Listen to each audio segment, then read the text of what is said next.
the Gratitude Podcast, episode 68. So when I see my patients, they've just come in from being totally, usually independent, working, driving, parenting, being a spouse, a friend, whatever, living their life. And now they're in the hospital and they've lost a significant amount of function. And it's stuff that, is half the body. It's an arm that can't move. It's a leg that won't work. It's, speech that doesn't sound clear, words that don't come out. And so it's obviously understandable and part of the rehab process, which is to identify what's lost. And we want that because we need them to be able to then kind of move forward. My job is to really be able to point out what they still have. And sometimes even things like breathing can be a good stress reliever. It can be a good way to manage anxiety because what a scary situation to be without some of your basic functions. So I'm able to sort of stop them when things are getting really rough and say, let's take a deep breath. And it's usually something they can do. Or let's listen to some music because hearing is typically well preserved. And so it's sort of saying, what is a preserved function that you still have? And how can we use that right now to get you through this tough time? Welcome to the Gratitude Podcast on www.georgianbenta.com, where you'll hear a new story each week that will inspire more gratitude in your own life. Our mission is to inspire 100,000 people to discover how to feel gratitude and live a happy life through the amazing life stories of our successful guests and their actionable tips. And now, the host of our podcast, Georgian Benta. Hi, Gratitude Seeker. Welcome to a new episode of the Gratitude Podcast. With me today, I have Lauren Schwabish. Keeping a daily digital gratitude journal for the past 5 years has greatly benefited her mental health. As a speech pathologist working with people with neurological injuries, she frequently recommends such a journal as part of their recovery. Also, as a mother and wife, she frequently reflects on past entries as to promote the nightly habit of reflection and gratitude with her family. She is here with us to share how gratitude has impacted her life and the life of her patients. And it's from a very interesting point of view, and I think that it will be very, very interesting for all of us. Lauren, welcome to the Gratitude Podcast. Thank you. Glad to be here. I'm really glad to have you here, and let us know a little bit about your work. What do you actually do?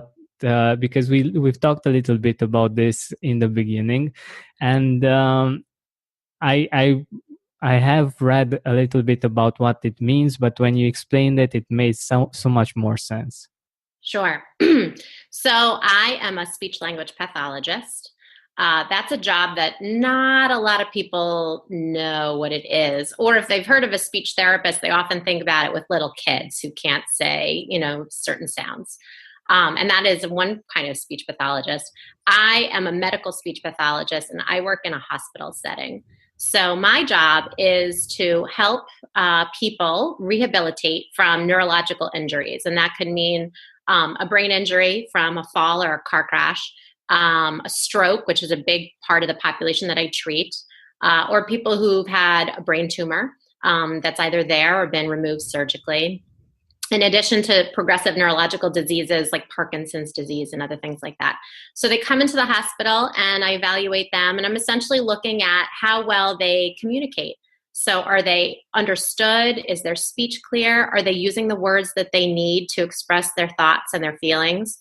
A big part of what I do is helping people with their thinking skills, because all of those conditions can affect your memory and your problem solving and your awareness of what's going on. And then a good chunk of it is helping people to start eating again, because a lot of these can impact your swallowing. So I help people with that. So really restoring those extremely basic functions that people need to be independent and successful in life. Yeah, what I love about what you're doing is that instead of you feeling down about having to do this, because I'm sure that sometimes it can get really rough and it can get really hard to work in this environment, you actually choose to be grateful. And let us know a little bit about your experience with your patients. Sure. It's a great point. And I think a lot of people in healthcare will relate the same thing. We go home and we tell our friends and our families about the day that we had and the situations that our patients are in. And they say, oh my God, that's so depressing. How are you not like crying all the time? And the fact of the matter is it's sad. Of course, we're devastated for these individuals, but you have to have a positive mindset in order to help them get through it. And being able to recognize not just what's wrong, but what's still there, what abilities are still working for them, and being able to highlight those and take advantage of those is super important in the rehab world. So it really helps to have that perspective. Wow. And I love the fact that you keep a gratitude journal, and you have done so for 5 years. I think this is amazing consistency. And I think it's something that we should all strive for, because it's actually a great metaphor for our life in general. The fact that you deal with all kinds of situations every day, the fact that you keep a positive habit like this going, it actually helps you influence them in a positive way as well. And that's very important, because for some you might be their only chance, and for some you can actually make a huge impact. And I'm sure that you've impacted many people. Can you tell us a few examples of this type? Sure. The gratitude journal for me has been, transformative in all aspects of my life. And technology is really to thank for it, because I get an email at the end of my day, 8:00, and it says, how was your day? And what did you do today? And here's what you wrote yesterday. And here's what you wrote a year ago. And I love seeing sort of the trends of, especially as I'm looking back at years past, things that I tend to do seasonally, things that people that I get together with. And so for my patients, when I tell them about this, I highlight my experience, which is to say, it's very nice to sit down at the end of the day and think about, what did I accomplish today, which is so crucial for people who are making these, gains back in these basic functions. You want them to focus on what they have and what's getting better. It's also important for them to be able to write. Language is, not just spoken, but obviously written. And so for them to be able to work on those language skills in a different way is extremely important. And also for memories, how gratifying to be able to look back and say, oh my gosh, a week ago or a month ago, I couldn't do this, or this is what I was focused on. And now, here I am, and things are so much better, or, this is still an issue for me. What can I do to get through it? So it's the act of kind of be able to record your progress in certain ways.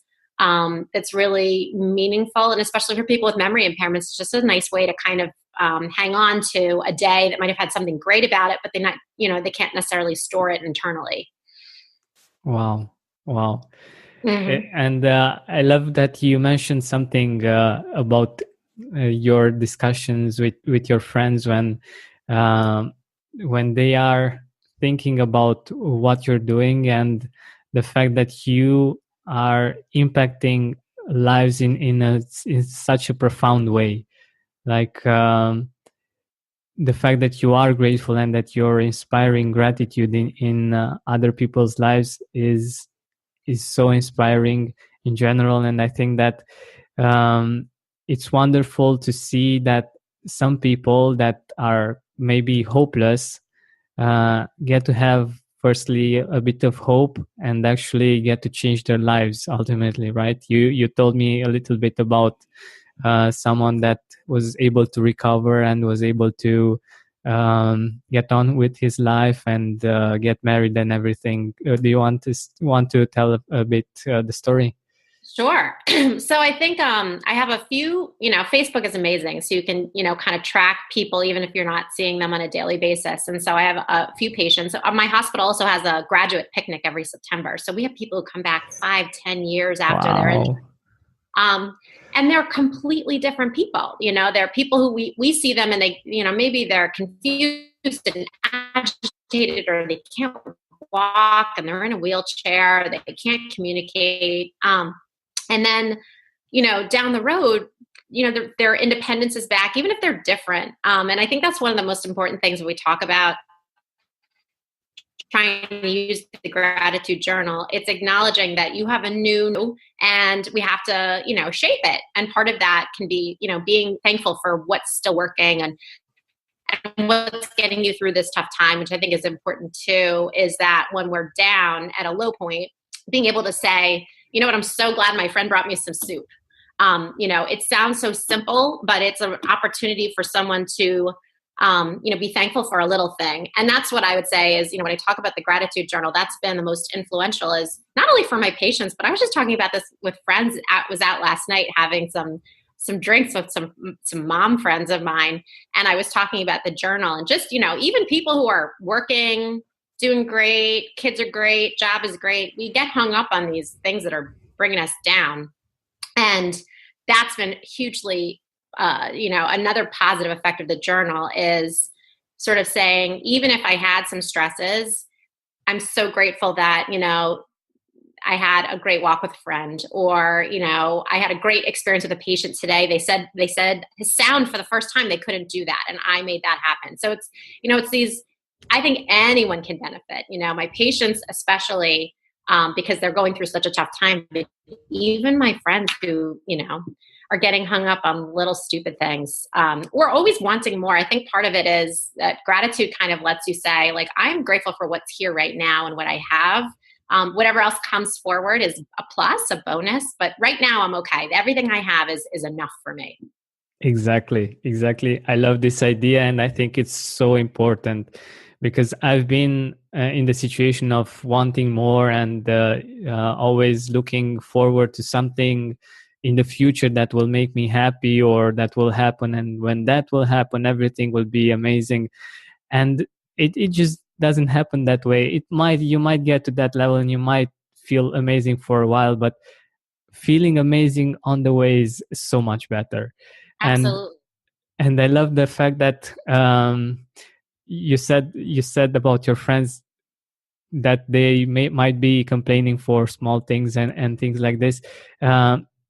I think your experience with your patients really puts things into perspective. Like when you have a problem and you compare it with their problem, No comparison.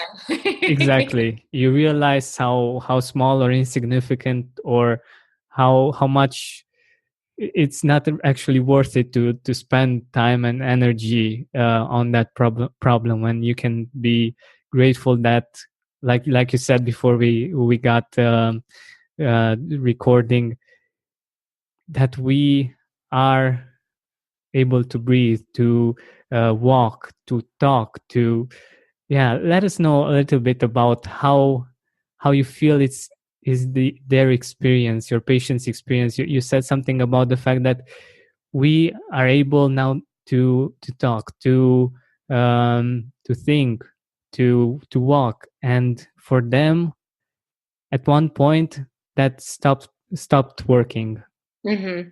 So when I see my patients, they've just come in from being totally, usually independent, working, driving, parenting, being a spouse, a friend, whatever, living their life. And now they're in the hospital and they've lost a significant amount of function. And it's stuff that, is half the body. It's an arm that can't move. It's a leg that won't work. It's, speech that doesn't sound clear, words that don't come out. And so it's obviously understandable and part of the rehab process, which is to identify what's lost. And we want that because we need them to be able to then kind of move forward.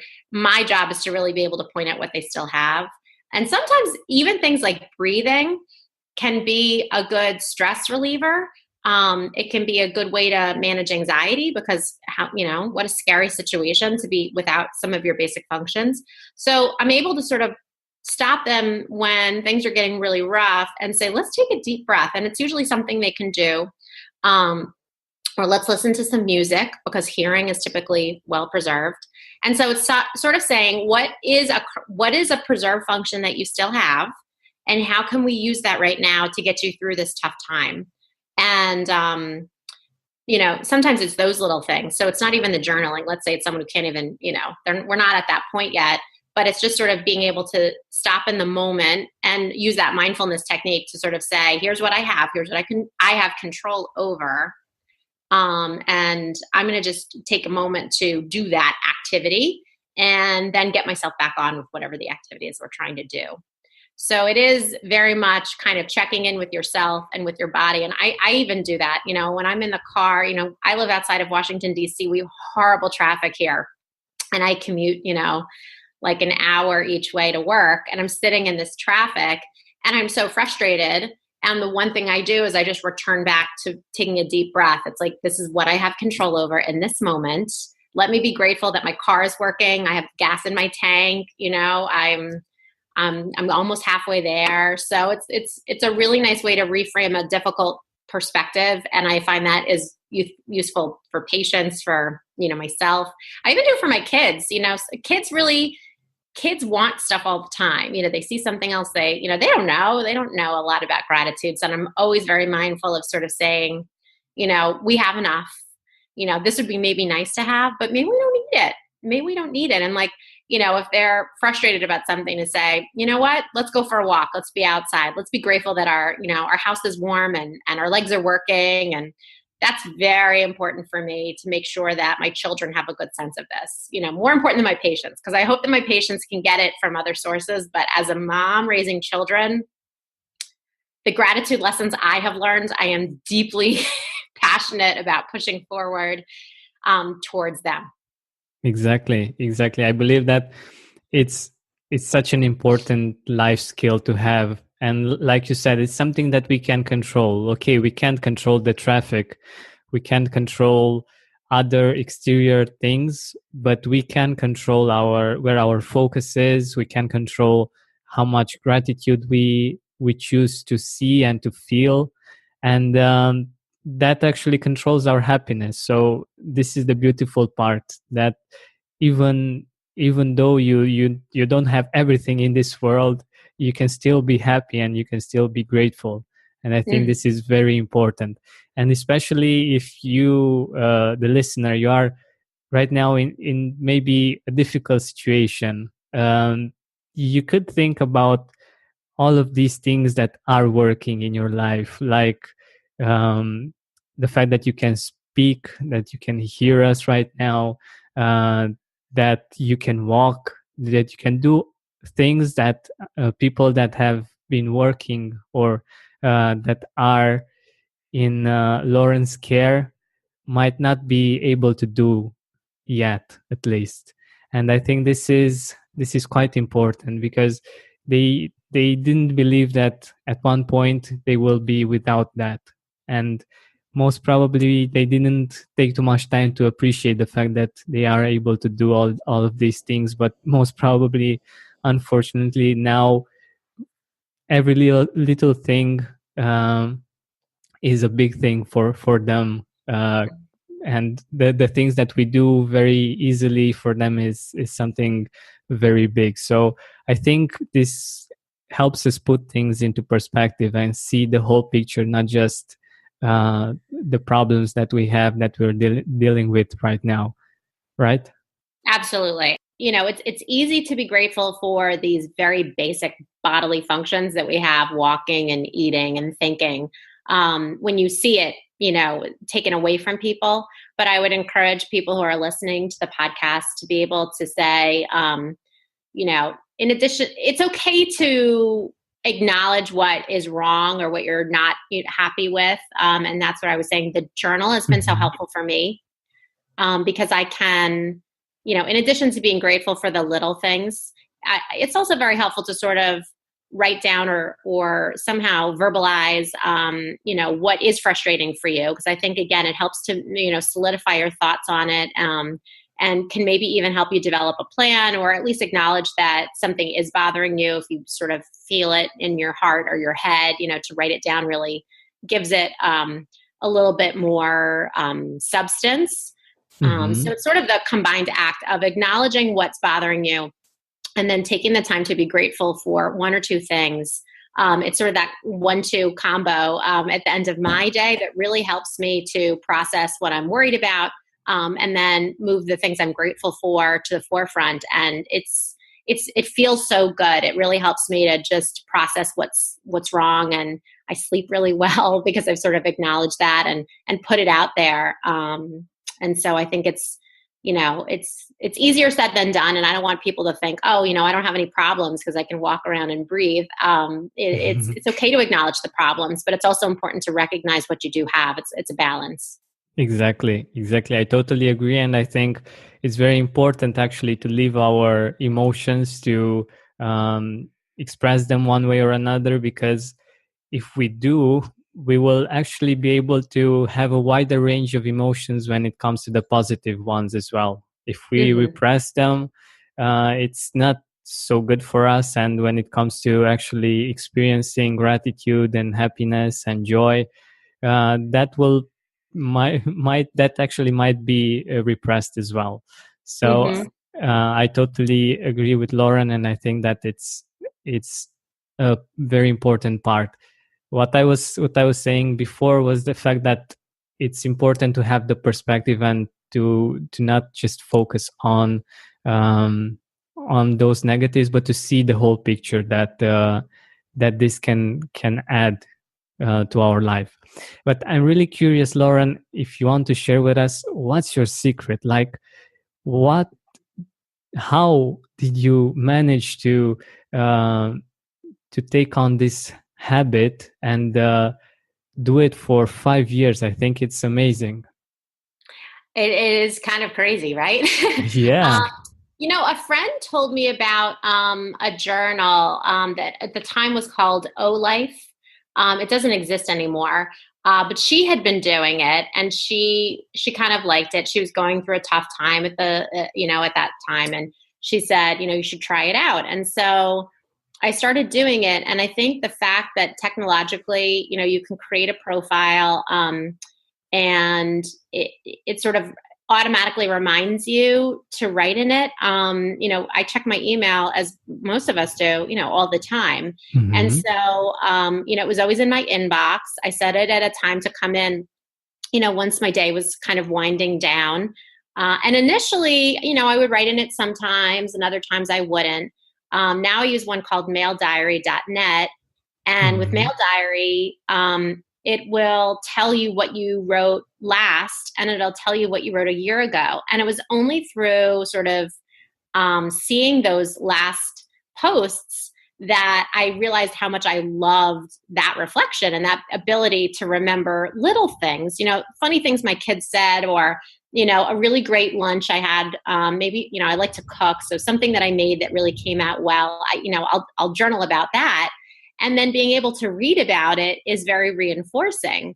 And when I get an entry and it says, here's what you wrote a year ago, and there's nothing there, I'm like, why didn't I write? What was happening? Where was I? How come I didn't do that? And so I don't like it, because I've enjoyed seeing over the years kind of the things that I tend to write about, the things I tend to be grateful for. It's very fulfilling to read about it. So that really reminds me every night. And I actually look forward to it. Mine comes in at 8:00 at night. I actually will, go on, even if I'm not really using my email, I'll go on and I'll do it before, I go to bed at night, because it's so wonderful to be able to look back. And also, like I was saying earlier, to be able to process what happened in your day, something that you think about, at the end of the day, what did I do that was really good? How did I help someone today? Or how did someone help me? What am I grateful for in a friend, or something that I'm proud of in my children?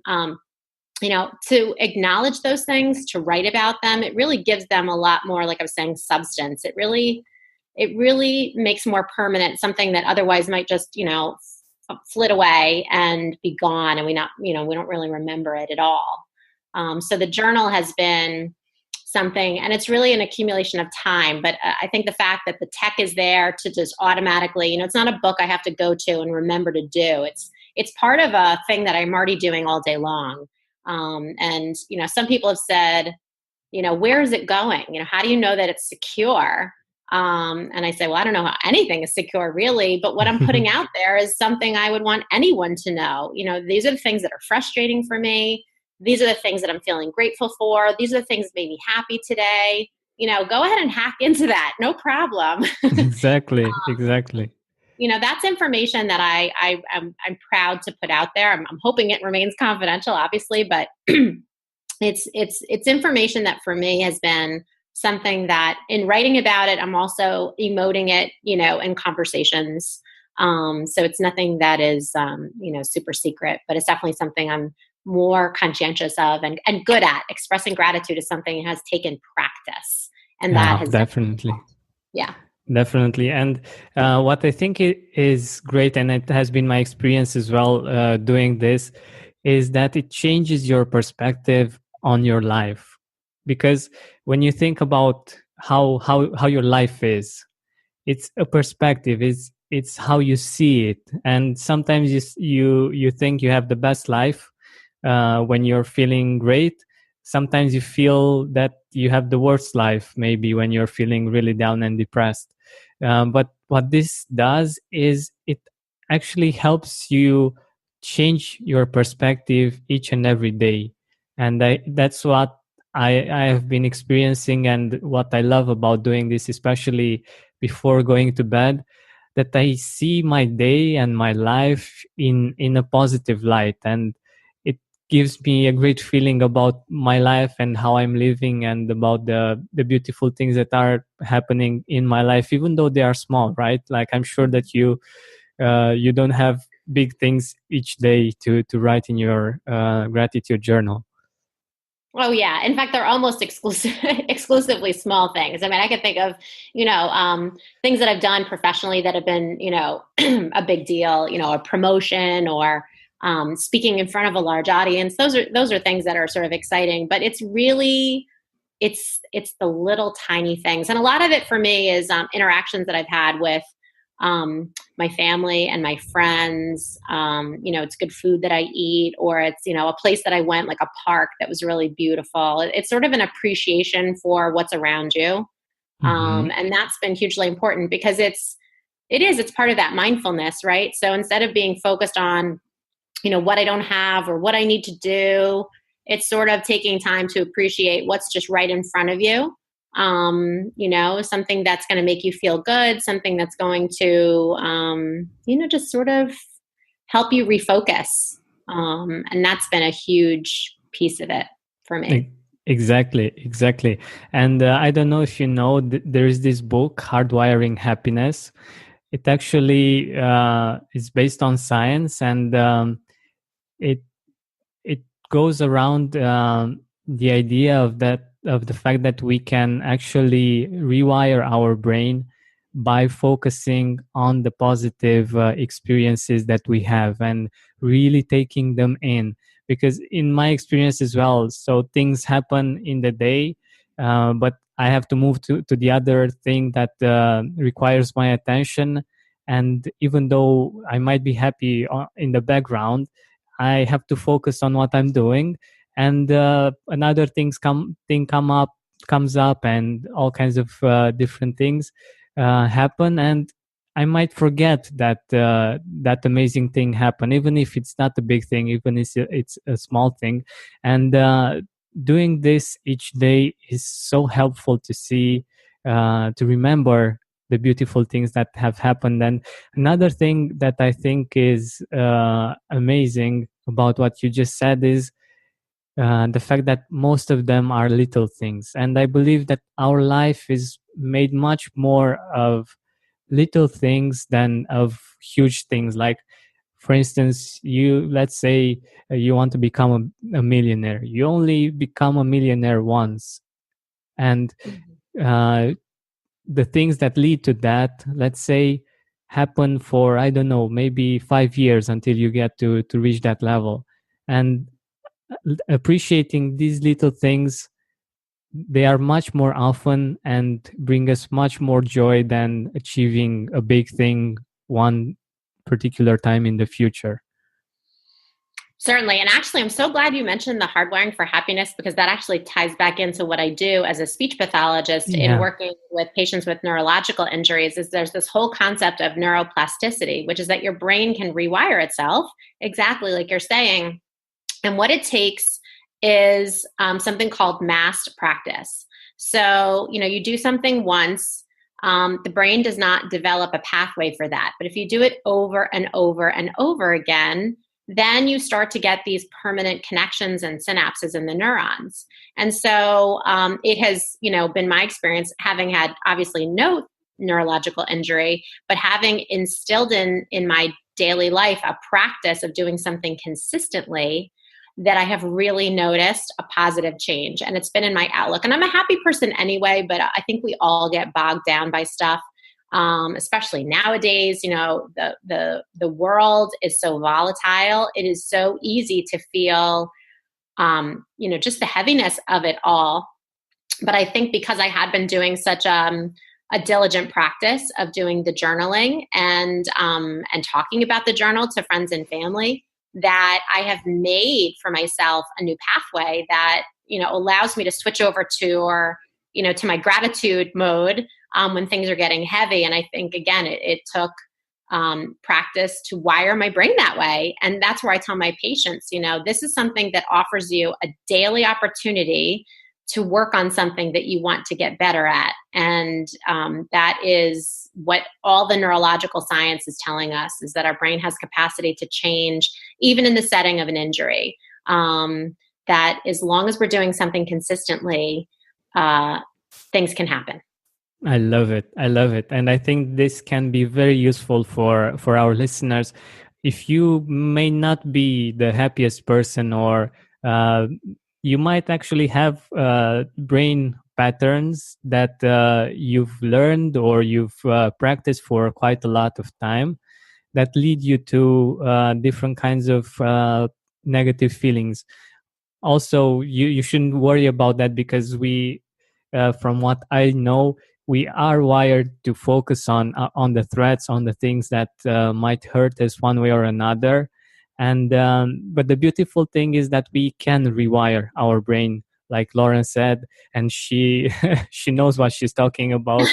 She didn't just read a book like I did. She actually knows how these things work, and I think this is amazing. And it's the way we practice these kinds of things that actually have a big impact. And I think they have a big impact on the long term. And that's why I really believe in gratitude as being a lifelong skill, that once you learn it and you cultivate the habit, it actually gets you to the point of actually changing your life and having an amazing life, even though things still might happen, bad things or challenges. You still have them, but the fact that you have this power to get back to gratitude, I think it's one of the biggest blessings that you can give yourself. I would also say that, when you take this attitude of, it's a quote that you see around, gratitude is taking what you have and making it enough. Mm-hmm. I think that a gratitude mindset allows you to be really resourceful. So instead of looking and saying what you don't have, what don't I don't have this, I don't have that. Gratitude says, all right, what's around me? What do I have? What can I tap into? And I have found, both professionally and personally, when I'm able to really acknowledge and utilize what I already have, I can be very effective. And so it's sort of acknowledging the resources that I have near me are going to be enough to get me through this.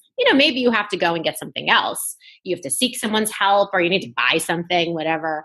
But I think it's that mindset of saying, I have the tools, I have the ability to do this. I just have to figure out how to do it. Exactly. And I love that you mentioned this. I believe that you're an amazing example for your patients, because you are doing what you recommend them to do, like the gratitude journaling, and you know that this this happens, the fact that you can rewire your brain, because you're living it and that you're doing it. And it's the same situation with me. I'm in Romania, and gratitude has helped me to be resourceful enough to create something I think of value for the world, even though I'm way, way, way far away from the States or Australia or the UK, where most people are listening to this podcast. And for instance, the internet connection is usually great here. So I used the resources that I have had to create something that I really believe in, even though I'm not in the States or somewhere that where some of these things are much easier to put together. Mm-hmm. Mm-hmm. And I love the fact that you went into this direction with resourcefulness, because I really believe that gratitude helps us see the resources and not focus on the limitations that we have, and actually see the resources that we do have, and the things that we can do in our current situation. And this is very important in so many instances. Yeah. We here in the States, we've had so many, natural disasters over the fall and the summer. And, Mm-hmm. You hear it time and time again, these people who lose everything, somehow these little stories trickle out in the news. Or if you know someone who knows someone who's there, it's people who I think have that frame of mind that gratitude can promote, which is being grateful that they're alive, being thankful that they have whatever limited things are still available, and then using that to kind of move forward. I can't help but think that gratitude is a big piece of that, why people are able to rebuild and survive these, tragic losses. I think another thing about gratitude is that when you express gratitude, I think it changes the people around you as well. Definitely. I like to talk about my husband who, I think mentally, as you were saying, his brain tends to focus on, what's negative. And that could be just a trait of his, in addition to just being a normal human thing. But I always like to counter with, whatever's, the negative, I always try to come back at the positive. Mm-hmm. And I like to think that I've had a positive effect on his sort of outlook of things. And he's very successful. He's a very happy person. But again, I think it's that act of those little things, being able to project gratitude, even if it's, terribly rainy and we had, a bad commute home, let's be thankful that our house is warm and cozy and we're dry. So I think it's putting it out there, hopefully can change sort of the chemistry of the people around you. And that in turn can make people more effective to work together. Exactly. I love it. And I truly believe every word that you're saying. And it's exactly what I feel as well when it comes to gratitude. Excellent. So thank you so much for your time. Thank you so much for being here with us. Before we go, I have a couple of questions. One is, what are you grateful for right now? Who are the people in your life that you're grateful for that you would like to mention? Oh, wow. I am always grateful for friends. I think friends for me are, sort of the daily fabric of my being. And they're people who, bring me a lot of joy. My children and my husband also, bring me tremendous, sense of happiness. And they are the ones for which I am able to exercise my gratitude. Mm-hmm. I think because I'm spending, I do, get together with friends, and we spend a lot of good quality time as a family together. I have, in getting better at expressing gratitude over the years, that's the place where I can do those things. And people are always a little bit surprised, not my family, because of course they're used to this by now, but, friends where I say, I'm so grateful for your friendship, to be able to put it out there. I had a best friend who passed away when I was in my 20s. I was just about to get married, and she had battled leukemia for 4 years. And all of a sudden she was gone, and she was she was like my best friend. And so it was, a low point where I was able to really, it was very sad for me, but over the years, she's been gone now 13 years. I am so grateful for, friends, because, they do make us smile and laugh, and they acknowledge our successes. And so it was really going through that loss and processing that, that I was able to learn to tell people, no matter who they are, that I love them, that I am grateful for their friendship, that I enjoy them. I don't know that we say that to people. We might feel it, but it was only when I really lost somebody that I was able to realize that you don't know how much time you have. And with my patients, it's the same thing. I'm so grateful for them as a model for me, whether they want it to be or not, that you need to be thankful for things on a daily basis, because you never know when things will change. In a heartbeat, someone is gone, or something that you were able to do really well is no longer within your grasp. And so if that happens, it happens. There's nothing you can do about it, but it really is so important that you acknowledge the importance of those abilities, of those people. And so it's really, something that I think is really important for people to remember. Just acknowledge the people around you that you love, that make you happy. Could be coworkers, could be neighbors, just to say, I really appreciate you. And I'm so thankful for what you do for me in my life. Exactly. I love it. It's a great way to end this interview. I really appreciate you and what you shared with us today. Where can our audience find you? Where can our audience get in contact with you? So I'm on Facebook, and I'm on Twitter. Lauren Schwabish is how you can find me. I don't have a huge social media presence. I tend to, live in the moment and not spend a lot of time online. But I'm located in McLean, Virginia, just outside of Washington, D.C. And that's how you can find me. Awesome. Thank you so much for your time. Thank you so much for what you shared with us today, and for your enthusiasm, for gratitude. I really, really appreciate it. Thank you. Oh, it's been a super enjoyable task. I'm grateful for the opportunity. So thank you. Thank you for listening to our weekly podcast. Help us reach our goal of inspiring 100,000 people by sharing this podcast with your loved ones, with your Facebook friends. And if you loved this episode, please write a review on iTunes.